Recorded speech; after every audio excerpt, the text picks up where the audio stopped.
Okay, this is after repairing the chain drive for the torsion system. We have a key that came out and the door is functioning properly, except for the springs are a little off. Whoever put the springs on put the wrong springs on. We've adjusted it as much as we can. The door is operating smooth. It's a little heavy on the top.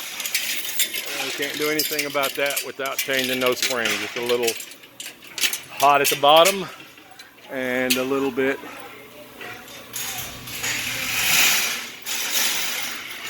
heavy on the top.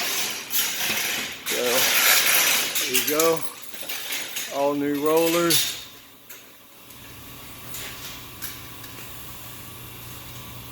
And the door is going to function and operate smoothly.